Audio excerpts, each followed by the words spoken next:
In the late 1960s, the peaceful streets of Salem, Oregon, concealed a terrifying secret.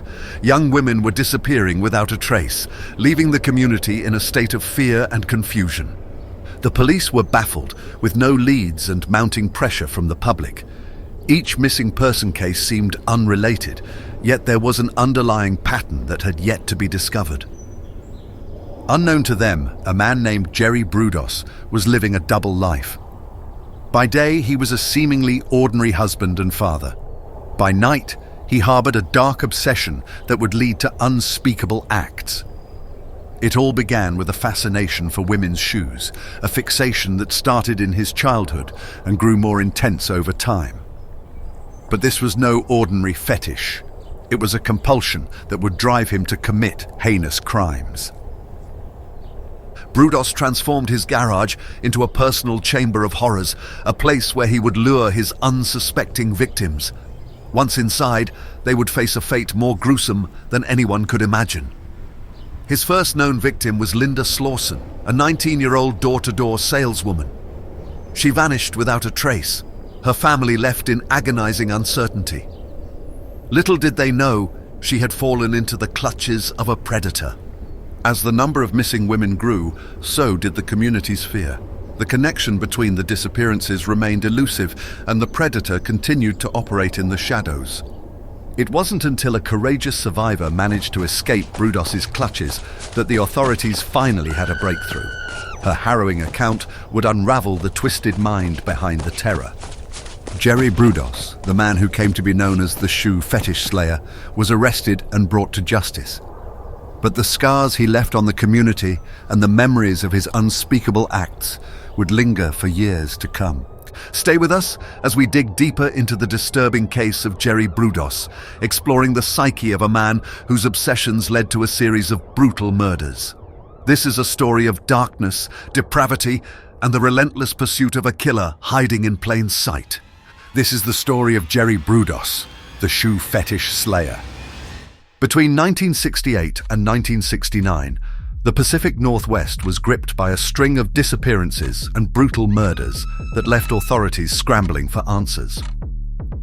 The once peaceful streets of Salem, Oregon, became a hunting ground for a predator hiding in plain sight. The victims were young women aged between 18 and 30, vibrant individuals with families and dreams.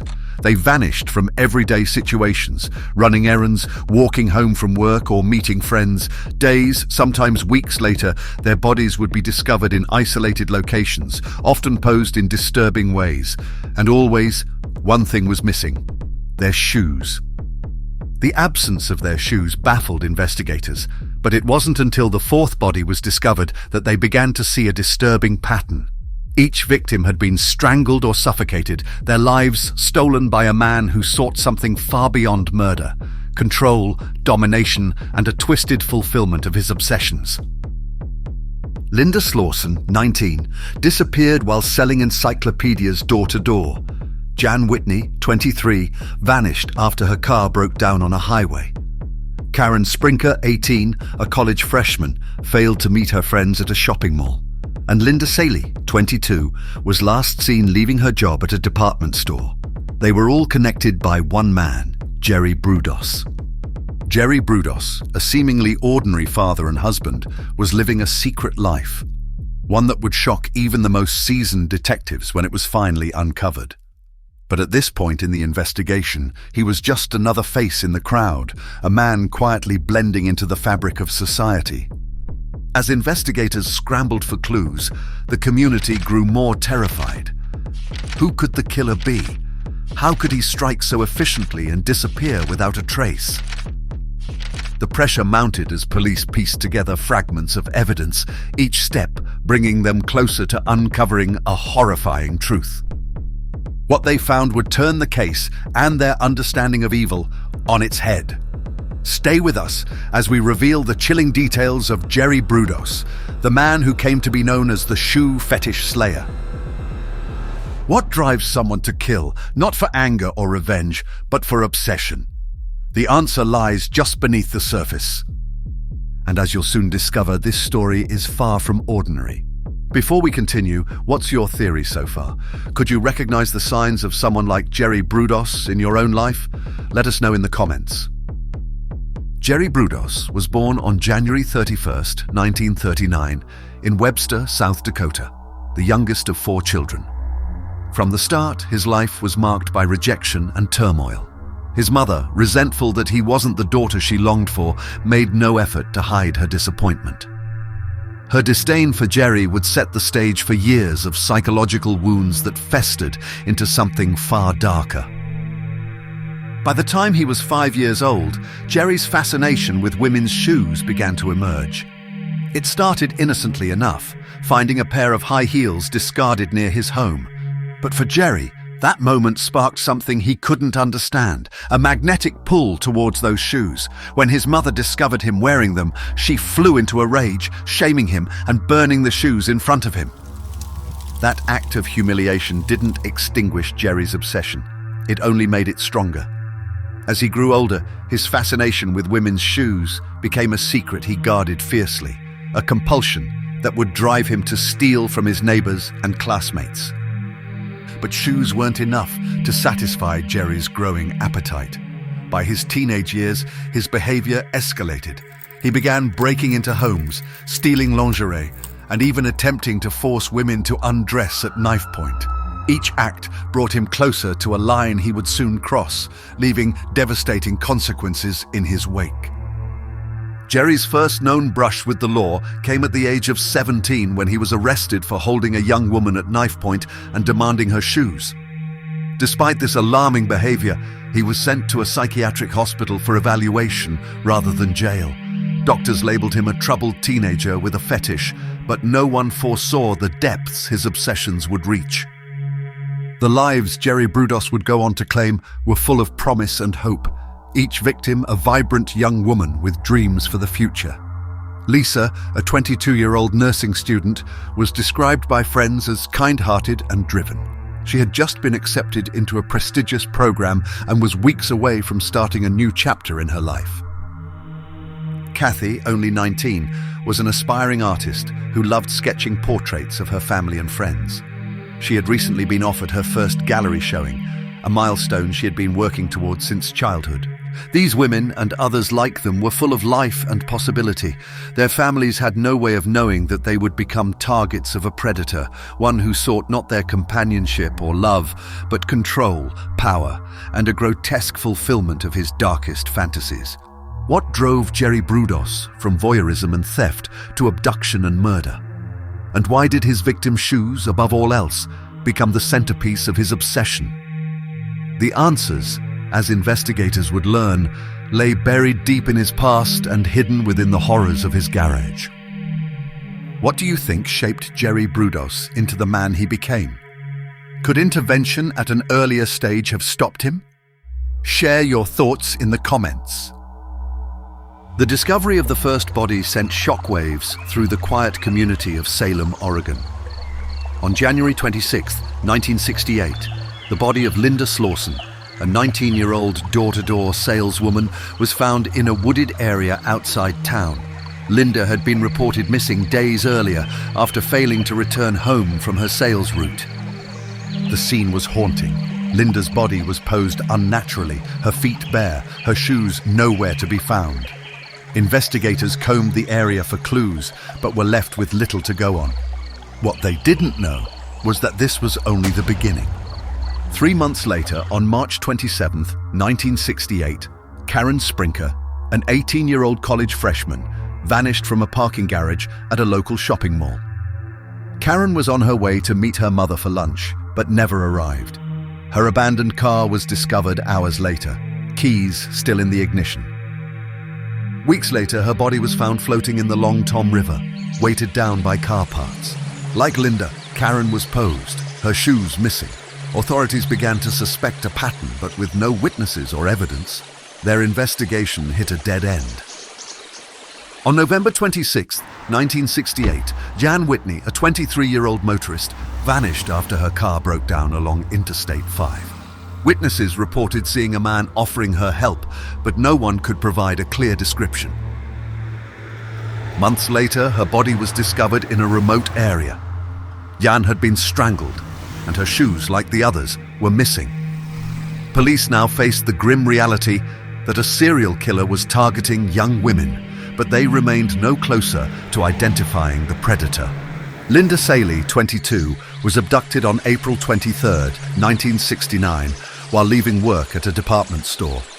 Her body was found days later in the Long Tom River, eerily similar to Karen's. But this time, investigators found something that would crack the case wide open. A distinct fabric fiber found on Linda's clothing matched material linked to a suspect's property, Jerry Brudos' home. Investigators obtained a warrant to search his residence, leading to a shocking discovery in his garage. Inside the garage, detectives uncovered what can only be described as a chamber of horrors. Among the items seized were photographs of the victims taken post-mortem and a macabre collection of women's shoes and undergarments. The most disturbing discovery, however, was a storage unit rented under Brudos' name. Inside, detectives found trophies from his crimes, including the shoes of every victim and even more disturbing artifacts that left seasoned officers shaken. The discovery of Jerry Brudos' storage unit revealed the full extent of his depravity, but it also posed a haunting question. How had he managed to carry out such horrific acts for so long without detection? And what did the objects he kept reveal about the mind of a killer? What do you think investigators were feeling as they pieced together Brudos' trail of terror? Could the signs have been caught earlier? Let us know in the comments. In the next chapter, we'll dig into the investigation that finally brought Jerry Brudos to justice and the frightening confessions that followed. Stay with us. In the late 1960s, the Salem Police Department faced a daunting task. 4 young women had vanished in less than 2 years, each case ending in the discovery of their lifeless bodies, barefoot and discarded like objects. With no witnesses and no physical evidence tying the crimes together, investigators were at a standstill. The absence of leads frustrated detectives. The killer was methodical, leaving behind little more than confusion and fear. Early forensic tools, limited by the technology of the time, failed to provide any definitive answers. But then, seemingly out of nowhere, a sliver of hope emerged.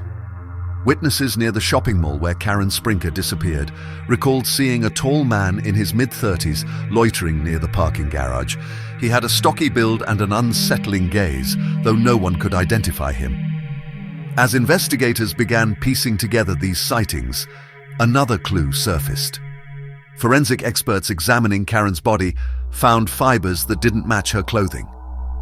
These fibers were traced to a specific type of fabric found in high-end upholstery, a key detail that would later connect the crimes to a suspect's garage. Forensic advancements of the era, though rudimentary by today's standards, proved critical. Investigators also analyzed shoe prints found near one of the bodies, leading them to suspect that the killer's obsession extended far beyond theft. It was symbolic, a signature of his crimes. Meanwhile, fear gripped the Pacific Northwest. Women in Salem and beyond began altering their routines, avoiding isolated areas and taking extra precautions. Mothers called their daughters more often, urging them to travel in groups or not to go out at all. The media dubbed the unknown predator the Shoe Fetish Slayer, a name that only heightened the community's terror. As his infamy grew, so did the pressure on law enforcement to stop him before he struck again. Just when it seemed the killer would evade justice, an extraordinary event shifted the course of the investigation. A young woman, whose name has been withheld to protect her identity, escaped from a man who had attempted to abduct her. Her account, though terrifying, provided crucial information. He locked me in his garage. There were shoes everywhere. The survivor described her abductor as a man in his late 30s, stocky with a penchant for women's footwear. She detailed his garage, a grim space filled with trophies from his crimes, dozens of women's shoes and personal belongings. This information gave detectives their first concrete lead. The survivor's bravery set in motion a chain of events that would finally bring Jerry Brudos into the spotlight. But even as investigators closed in, They couldn't have anticipated the full extent of his depravity, or the horrors they would uncover in his garage. What do you think pushed Jerry Brudos to escalate his crimes? Was he always destined to be caught, or did he leave too many loose ends? Share your thoughts in the comments below. Next, we'll reveal how Jerry Brudos was finally apprehended and the confessions that stunned investigators. Stay with us as we uncover the scary endgame of the Shoe Fetish Slayer. On May 25, 1969, detectives arrived at the modest Salem home of Jerry Brudos, armed with a warrant. By now, they were certain he was the man behind the string of murders that had haunted the Pacific Northwest. What they discovered inside his garage confirmed their worst fears. In Brudos's garage, investigators found an unbelievable collection of women's shoes, undergarments, and photographs of the victims, posed and taken post-mortem. Tucked away in drawers and boxes were personal items belonging to Linda Slauson, Karen Sprinker, Jan Whitney, and Linda Sallee. Each item told a story, a horrifying trophy of a life stolen. In the corner of the garage, detectives found something even more disturbing. A makeshift pulley system, which Brudos later admitted he used to suspend his victims' bodies during his gruesome rituals. It was undeniable. The evidence painted a portrait of a cold, calculated killer. The trial of Jerry Brudos will now begin. Jerry Brudos's trial began in June 1969. The courtroom was packed with journalists, law enforcement, and grieving families. The man who sat before them was unassuming, quiet, and calm, a stark contrast to the wicked acts he had committed. During the trial, Brudos showed no remorse. He described his crimes with an indifferent detachment, recounting how he lured his victims, strangled them, and staged their bodies for photographs. He admitted that his fascination with women's shoes drove his every action, an obsession that spiraled into murder. The prosecution presented overwhelming evidence: the photos, the trophies, the fibers, and the survivors' testimony. The jury deliberated for only a few hours before delivering their verdict. Guilty on all counts, Jerry Brudos was sentenced to life in prison without the possibility of parole. Jerry Brudos, you are hereby sentenced to life in prison. For the families of the victims, the verdict brought a sense of justice, but it couldn't erase the pain of their loss. Linda Saley's sister tearfully recounted the moment she heard the sentence. It felt like a weight had been lifted, but it didn't bring Linda back. For Lisa's mother, the outcome was bittersweet. "We got justice," she said, "but nothing will bring my daughter back. I hope no family ever has to endure what we've been through." As Jerry Brudos sat behind bars, the world began to grapple with the enormity of his crimes. His case would go on to shape how we study criminal psychology and profile serial killers, raising haunting questions about the origins of such darkness. What do you think could have stopped Jerry Brudos before he escalated to murder? Share your thoughts in the comments, and don't forget to subscribe for more stories like this. In our next segment, we'll explore how Jerry Brudos's case changed law enforcement's understanding of deviant behavior and the lessons we continue to learn from his horrifying legacy. To many, Jerry Brudos was an enigma, a husband and father who concealed a deeply disturbed mind. But as experts delved into his psyche, a clear pattern began to emerge.